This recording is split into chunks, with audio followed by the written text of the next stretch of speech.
اب آپ کی خدمت میں مختصر وقت کے لیے میں دعوت دیتا ہوں فنا فی الصحابہ و اہل بیت حضرت مولانا عبد الرحیم صاحب حفظہ اللہ تعالی، ان کی خدمت میں گزارش ہے تشریف لائیں اور اپنے خطاب سے ہمارے دلوں کو منور فرمائیں۔ تشریف لاتے ہیں حضرت مولانا عبد الرحیم صاحب۔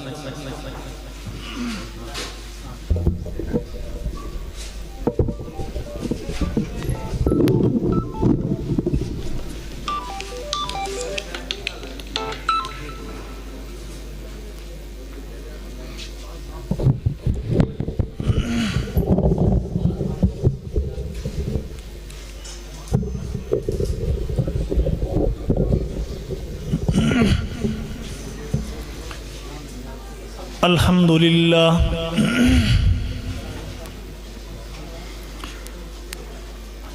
لله الذي خلق الإنسان وعلمه البيان والصلاة والسلام على سيد الإنس والجان، أما بعد، أعوذ بالله من الشيطان الرجيم، بسم الله الرحمن الرحيم۔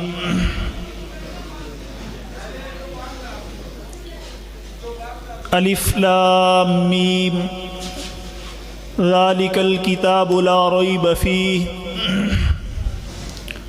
صدق اللہ العظیم، صدق رسولہ النبی الکریم۔ ایک آیت قرآن کی تلاوت کرنا، ایک آیت قرآن کی تلاوت کرنا، جان پر کھیل کر اظہار صداقت کرنا، چنگ والے نے سکھایا ہے بزبان جرت،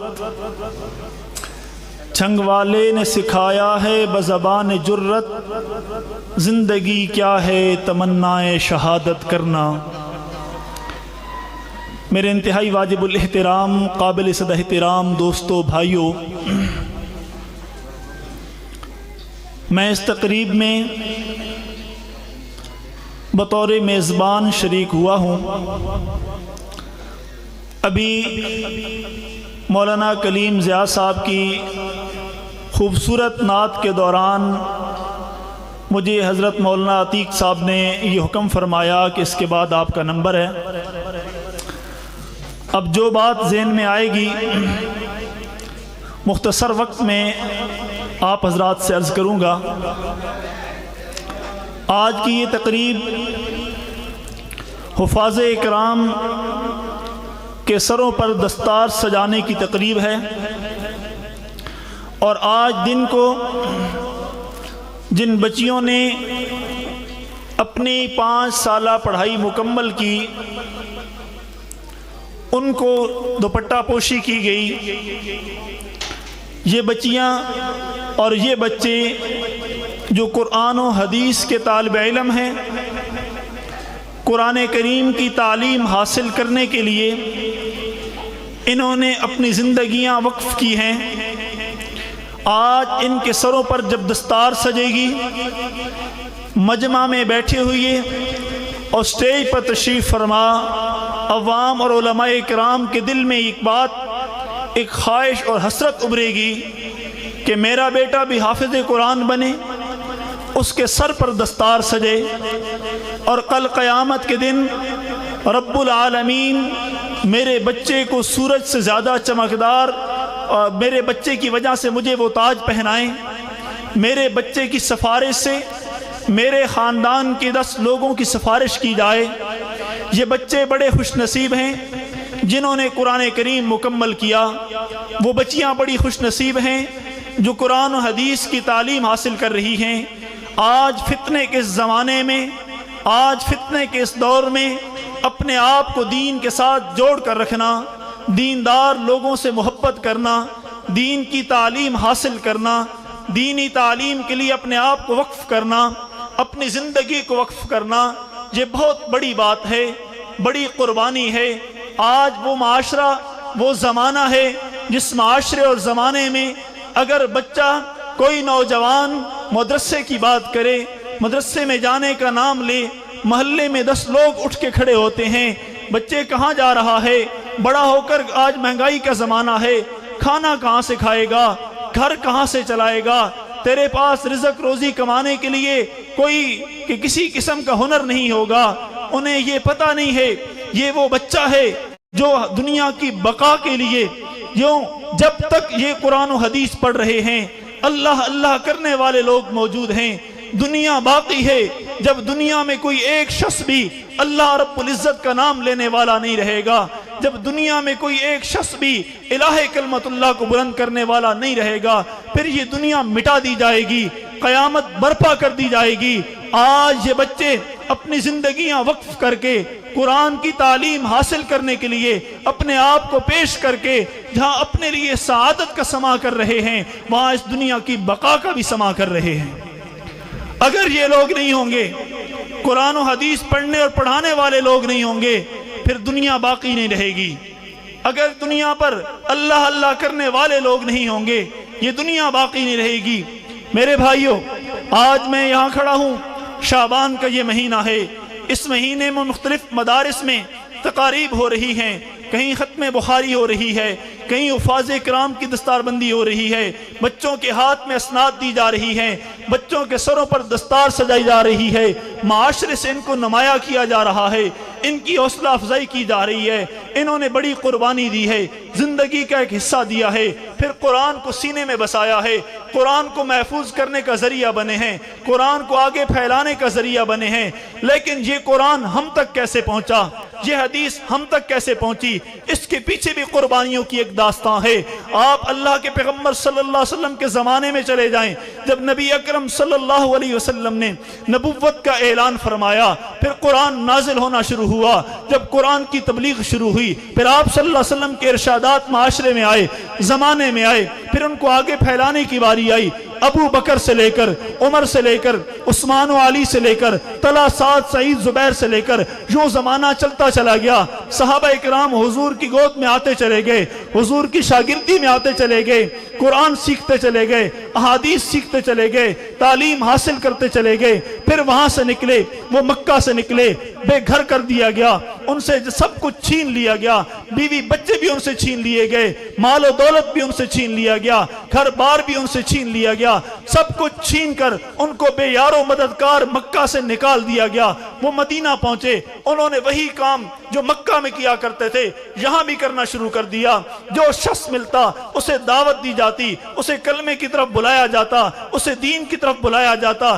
یوں چلتے چلتے ایک وقت آیا جب ان کی تعداد 1,24,000 صحابہ پر پہنچ گئی۔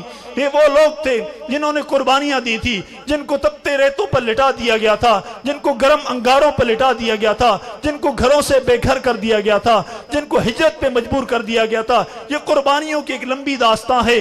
یہ سارے صحابہ اکرام قربانیاں دیتے آئے، کیوں؟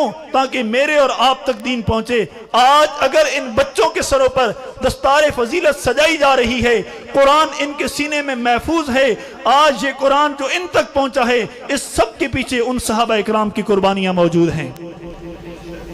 آج اس زمانے میں ہمیں صحابہ اکرام سے توڑنے کے لیے، صحابہ اکرام سے کاٹنے کے لیے روز نت ایک نیا فتنہ وجود میں آتا ہے، اور آ کر اللہ کے پیغمبر کی مقدس اور مطہر جماعت پر وہ فتنہ تانو تشیح کر کے امت کو صحابہ سے دور کرتا ہے۔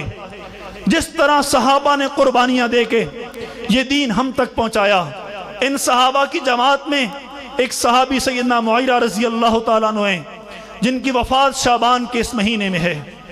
آج ہمیں یہ پتہ ہوتا ہے قائد اعظم کس مہینے میں پیدا ہوئے، کس مہینے میں وفات پائی، علامہ اقبال کب پیدا ہوئے، کب وفات پائی۔ بے شک یہ ہمارے محسن ہیں جنہوں نے ہماری آزادی کے خواب دیکھے ہیں، لیکن ہمارے اصل ہیرو اور محسن وہ صحابہ ہیں جن کی قربانیوں کے صدقے آج ہم مسلمان ہیں۔ ان کی ایامِ وفات کو یاد رکھا جائے اور امت تک ان کے تعارف کو پہنچایا جائے۔ شعبان کے اس مہینے میں سیدنا مغیرہ رضی اللہ تعالیٰ عنہ کی وفات کا یہ مہینہ ہے۔ مغیرہ رضی اللہ تعالیٰ عنہ وہ عظیم شخصیت ہیں جن کے ذریعے اللہ کے پیغمبر کے 136 ارشادات امت تک پہنچے ہیں۔ مغیرہ رضی اللہ تعالیٰ عنہ وہ عظیم شخصیت ہیں جنہوں نے اللہ کے پیغمبر کے جسم اطہر کو سب سے آخر میں چھوا ہے۔ جب آپ صلی اللہ علیہ وسلم کو قبر مبارک میں اتارا گیا تو مغیرہ رضی اللہ تعالیٰ عنہ، دو روایات ہیں، ایک اینٹ کم پڑ گئی تو حضرت مغیرہ نے کہا اگر آپ کی اجازت ہو تو یہ اینٹ میں رکھتا ہوں۔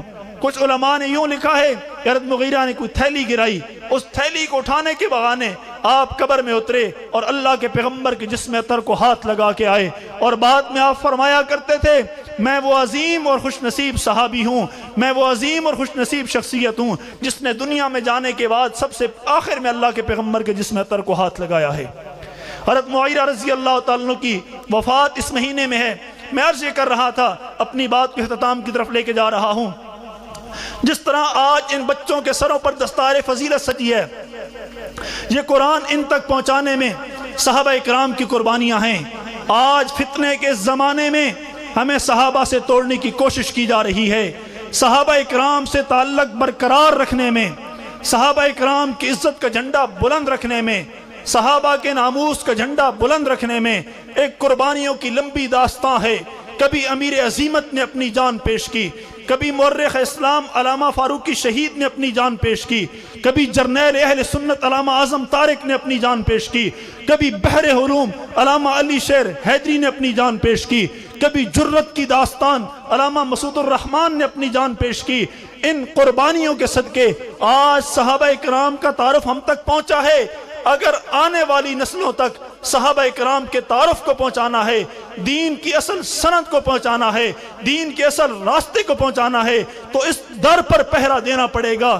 میں نفاذ اکرام سے آخری یہ الفاظ کہنا چاہ رہا ہوں، آج مدرسے سے آپ حفظ کر کے فارغ ہو رہے ہیں، ایک وقت آئے گا آپ عالم بن کے کسی مدرسے سے فارغ ہوں گے، اور فارغ ہونے کا نام یہ نہیں ہوگا کہ آج تعلیم سے آج کے بعد یہ راستہ آپ بند کر رہے ہیں۔ آج آپ نے اپنی تعلیم مکمل کر لی ہے، اب آپ تسبیح اٹھائیں گے، اللہ اللہ کریں گے، مصلی بچھائیں گے، اللہ اللہ کریں گے، نہیں، اب آپ کے سر پر ایک عظیم ذمہ داری آئے گی۔ وہ عظیم ذمہ داری یہ ہے جو آپ نے اپنے استاد سے سیکھا ہے، جو آپ نے اپنی اس درسگاہ سے سیکھا ہے، اس علم کو آپ نے عوام تک پہنچانا ہے۔ جو عقیدہ آپ نے یہاں سے لیا ہے، اس عقیدے کو آپ نے عوام تک پہنچانا ہے۔ جو نظریہ آپ نے یہاں سے لیا ہے، اس نظریے کو آپ نے عوام تک پہنچانا ہے۔ اپنے عقائد کے ساتھ ساتھ عوام کے عقائد کا تحفظ کرنا ہے، عوام کے نظریات کا تحفظ کرنا ہے۔ اس قوم کو، اس عوام کو صحابہ اکرام کے در سے جوڑ کے رکھنا ہے، اور ان کے سینوں میں یہ بات بٹھانی ہے، صحابہ ہیں تو دین باقی ہے۔ اگر صحابہ اکرام کا تعارف دنیا سے مٹا دیا گیا تو پھر دین باقی نہیں رہے گا۔ اور یہ بات میں اپنی طرف سے نہیں کہہ رہا، پیارے پیغمبر صلی اللہ علیہ وسلم نے بدر کے میدان میں سر سجدے میں رکھ کے یہ بات کی تھی۔ آج جو بات امیر عظیمت کرتے تھے وہ نئی بات نہیں تھی، وہ اللہ کے پیغمبر کی وہ دعا تھی کہ اللہ یہ قوم باقی رہے گی، یہ جماعت باقی رہے گی تو تیرا دین باقی رہے گا۔ آج میں آپ کے سامنے کھڑا ہوں، میرا یہاں کھڑا ہونا بھی ان صحابہ اکرام کی بقا کی وجہ سے ہے۔ اگر صحابہ نہ ہوتے، نہ جانے آج ہم کس کو سجدے کر رہے ہوتے۔ میرے بھائیوں، یہ چھوٹے سے چھوٹی محنت رائے گاہ نہیں جاتی۔ مولانا دوست محمد قریشی رحمت اللہ علیہ جب بر صغیر سے لکھنؤ پڑھنے کے لیے تشریف لے گئے، جب آپ وہاں پہنچے، مدرسے والوں نے کہا ہمارے پاس کھانے کا انتظام نہیں ہے، ہم آپ کے کھانے کا انتظام نہیں کر سکتے۔ دوست محمد اس وقت بچے تھے، نوجوان تھے، آئے اور مدرسے کی سیڑھی پر بیٹھ گئے، اور سیڑھی پر بیٹھے پریشان ایک اماں جی وہاں سے گزری۔ وہ اماں سوال کرتی ہے بیٹا کیوں پریشان بیٹھا ہے؟ دوست محمد کہتے ہیں اماں بر صغیر کے اس کونے سے آیا تھا اور یہاں دینی تعلیم حاصل کرنے کے لیے مدرسے والوں کے پاس کھانے کے لیے کوئی چیز نہیں ہے، میرے لیے وہ کھانے کا بندوبست نہیں کر سکتے۔ بات ایک دو دن کی ہوتی، میں فاقے برداشت کر لیتا، دین کی تعلیم حاصل کرتا۔ آج بات سالوں کی ہے، میں یہاں دینی تعلیم حاصل کرنے کے لیے آیا ہوں۔ اماں جی کہنے لگی بیٹا میں فلاں صاحب کے گھر میں کام کرتی ہوں، برتن دھوتی ہوں، مجھے وہاں سے 2 روٹیاں ملتی ہیں، ایک روٹی میں کھایا کروں گی، ایک روٹی تجھے دیا کروں گی۔ وہ اماں روزانہ اس گھر میں برتن مانجتی، اس گھر میں جھاڑو دیتی، اس گھر کی صفائی کرتی، وہاں سے چھٹی کے وقت 2 روٹیاں لیتی، ایک روٹی مدرسے میں آ کے دوست محمد کو دیتی، ایک روٹی اپنے گھر لے جاتی۔ دوست محمد وہ ایک روٹی 24 گھنٹے میں کھا کر دینی تعلیم حاصل کرتے رہے۔ ایک وقت آیا دوست محمد کے سر پہ یوں ہی دستار فضیلت سجی، دوست محمد علامہ دوست محمد قریشی بن کے واپس جھنگ آئے، اور انہوں نے آ کر جو سبق مدرسے سے سیکھا تھا، جو عقیدہ اور نظریہ مدرسے سے سیکھا تھا، اس کو آگے پھیلانے کی ٹھان لی، مدرسہ قائم کیا، طلباء تیار کرنا شروع کیے، پھر ایسے ایسے لوگ تیار کیے۔ ان طلباء میں ایک شخصیت امیر عظیمت رحمت اللہ علیہ ہیں۔ اگر وہ اماں اس دوست محمد کو روٹی نہ دیتی، دوست محمد علامہ دوست محمد قریشی نہ بنتے۔ اگر دوست محمد قریشی نہ بنتے شاید امیر عظیمت یوں تیار نہ ہوتے، اور اگر امیر عظیمت تیار نہ ہوتے شاید آج میں بھی آپ کے سامنے یوں کھڑے ہو کے ان کا نام نہ لے رہا ہوتا۔ آج میرا یہاں کھڑے ہونا، ان بچوں کے سروں پہ دستار کا سجنا، آج مدارس مساجد کا قائم رہنا، عظمت صحابہ ناموس صحابہ کو قائم رکھنا، اس کے پیچھے اس اماں جی کی اس روٹی کا بھی حصہ ہے۔ بے شک کام میں وہ بہت چھوٹی تھی، وہ بہت چھوٹا کام تھا، وہ ایک روٹی تھی، لیکن اماں کی ایک روٹی کیا کر گئی اس اماں کو نہیں پتا ہے۔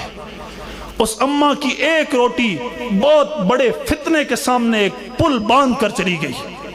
یہاں کھیوڑا میں مولانا امیر رضا شاہ صاحب کمی تشریف لائے، انہوں نے فرمایا مجھے ایک خاص مشن دے کے یہاں بھیجا گیا تھا، لیکن جب میں یہاں آیا امیر عظیمت کو دیکھا تو میں خود مسلمان ہوا، اور میں نے واپس پیغام بھجوایا کہ جب تک یہ شخصیت زندہ ہے آپ صحابہ اکرام کو امت سے جدا نہیں کر سکتے ہیں۔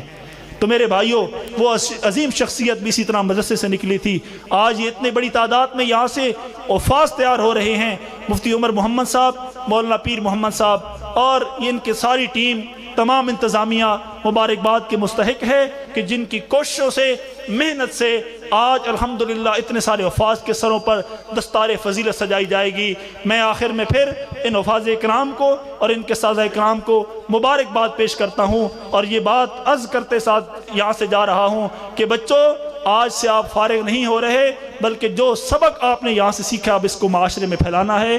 وآخر دعوانا الحمدللہ رب العالمین۔